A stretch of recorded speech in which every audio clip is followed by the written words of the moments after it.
मैं बिल्कुल ठीक। ये तो वहाँ बैठूं मेरा ख्याल है मैं, जहाँ मरीमा के साथ खूबसूरत लोगों की वाइब्स आएंगी उसमें। नहीं भाई, बड़ी वाइब्स तो आपकी बड़ी प्यारी है, बड़ी अच्छी लग रही है। मैं तो पहचान ही नहीं पा रही कि ये वही गुलशन आ रहा है जो कि कान के पीछे एक दुपट्टा करती थी, साथ में एक पान को था, होठों पे वो पान वाली लाली नजर आ रही होती थी।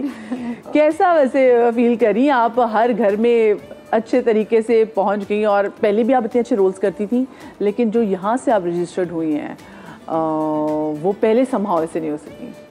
वाकई ये बात है, और अल्लाह ताला ने एक वक्त लिखा होता है हर चीज़ का। हाँ।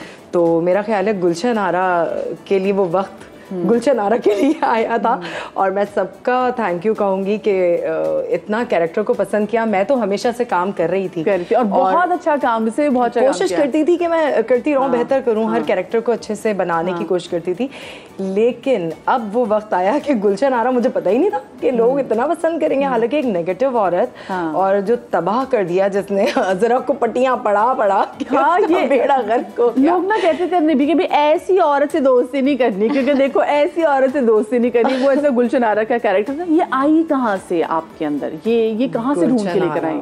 गुलशन आरा मुझ में कैसे आई? ये तो राइटर को क्रेडिट देना चाहिए इस बात का कि राइटर ने इतने मजे का लिखा था, और फिर डायरेक्टर साहब जो हैं उन्होंने इतना अच्छा करवाया। लेकिन जवेरिया आपने भी बहुत अच्छा किया, तो आपकी कोई इंस्पिरेशन तो होगी कि तो कैसे? मेरी जो इंस्पिरेशन, मैं वही कह रही हूँ कि मैं दर्जा पर दर्जा होंगी ना, इतना अच्छा लिखा जाता, ना मुझे कास्ट करते, और ना मैं वो जो मैंने अपनी जिंदगी में 2-3 गुलशन आराएं देखी थी लाइफ में, मैंने उनका एक मिक्स कॉकटेल बना के और वो मैंने दे दिया।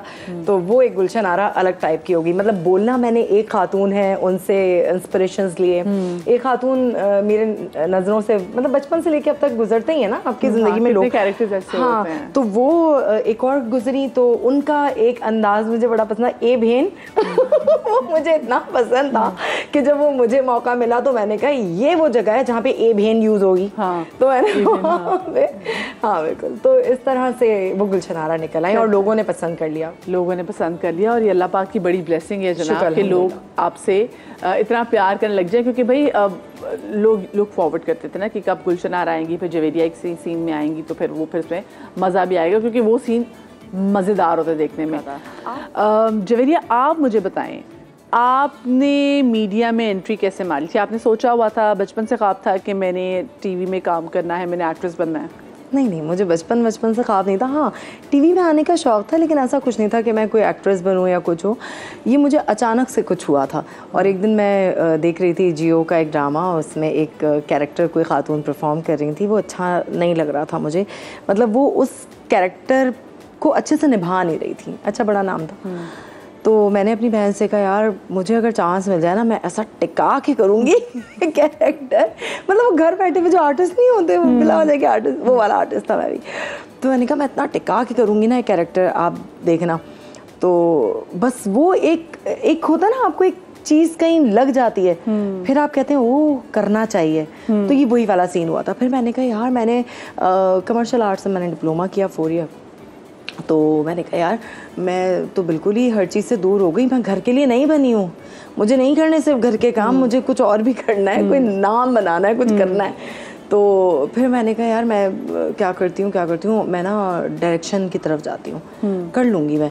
अच्छा, फिर मैंने अपने पुराना एक स्टोर है वो खंगाला, और उसमें से लोग निकाले, क्योंकि मैंने इंटरफ्लो एड एजेंसी में वो इंटर्नशिप की थी। उसके बाद हेडलाइन एड एजेंसी थी, वहाँ पर 1 महीना जॉब की थी। तो मैंने वहाँ के हमारे क्रिएटिव थे, उनको मैंने कॉल किया, मैंने कहा मुझे ना डायरेक्शन करनी है। तो उन्होंने कहा पहले असिस्ट करना होता है, तो वो तो कर लो, फिर डायरेक्टर बनना। मैंने कहा हाँ ये बात भी है, कर लूँगी मैं। फिर होते होते उन्होंने मुझे रेफ़र किया इंडस विजन में, वहाँ चली गई। वहाँ जाके मैंने आसिफ असद, जो एंजेलिन मलिक के डायरेक्टर भी हैं और एडिटर भी हैं, तो उनके पास मुझे पहुंचा दिया। पहले अली कामदार के पास गई थी, वहाँ से वो जाल की रीमेकिंग हुई थी, वो ड्रामा नहीं बन पाया, तो मुझे आसिफ असद के पास भेज दिया। उन्होंने मुझे असिस्ट करना सिखाया। करते करते फिर मैंने 2-3 महीने इंडस विजन में गुजारे। वहाँ से फिर एंजेलिन मलिक जो हैं उनकी तरफ मैं चली गई। तो उनको किसी फीमेल एडी और असिस्टेंट की ज़रूरत थी। आसिफ ने इतना ट्रेन कर दिया था कि मैं वो काम कर सकती थी।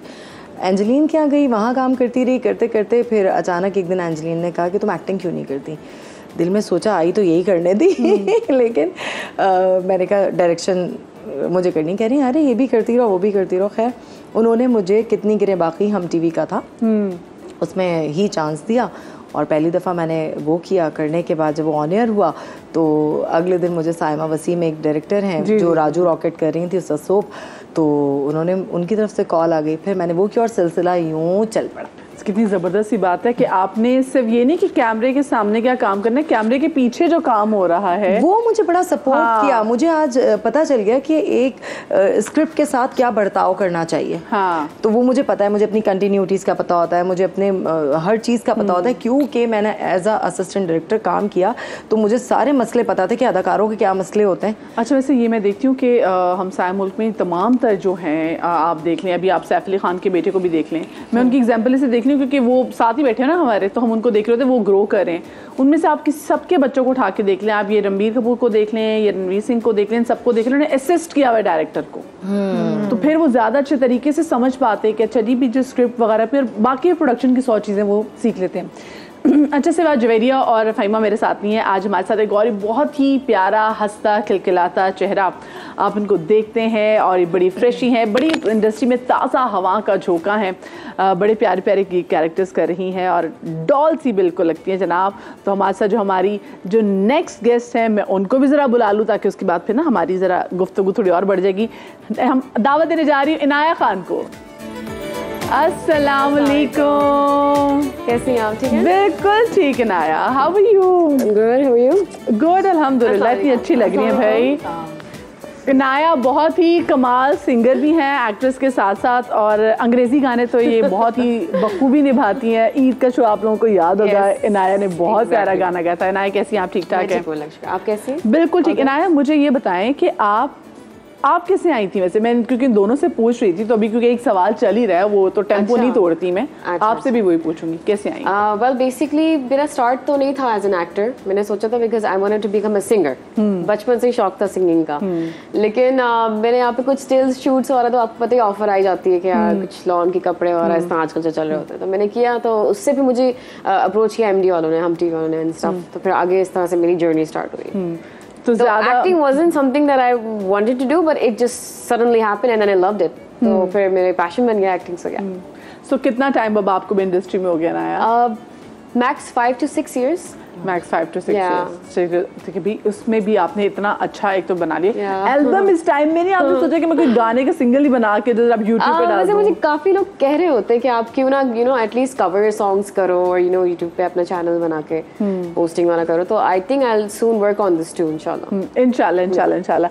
अच्छा फ़हीमा, मुझे बताएं कि माशाल्लाह से, क्योंकि जो आपका स्टार्ट ही था वो बड़ा ज़बरदस्त था, चीज़ें आपको इतनी उसमें एफर्ट डालनी नहीं पड़ी और आपको एकदम से नबीला ने देखा और चीज़ें हो गई, लेकिन कहीं आपको प्रोजेक्ट में, आपके करियर में आपने मुश्किल या तंगी भी देखी है उस टाइम पे या अभी? अगर हम उस टाइम पे देखें जब आपने शुरू किया दोबारा से करियर, तो आपने तंगी भी कहीं देखी? बहुत दफ़ा, बहुत ज़्यादा देखी वापस आने के बाद, बिकॉज सब बहुत चेंज हो गया है। अब लीड कैरेक्टर्स को ही प्रोटोकॉल मिलता है, उसके अलावा तो फिर बाकी जो सपोर्टिंग कैरेक्टर्स है वो कुछ भी नहीं होते। और जिसने ऑलरेडी देखा हो उतना फेम, वो खुद लीड कैरेक्टर कर चुका हो, तो है मुश्किलात हैं। और जॉइन बैक करना, बिकॉज एक एज ग्रुप बना दिया है लीड का,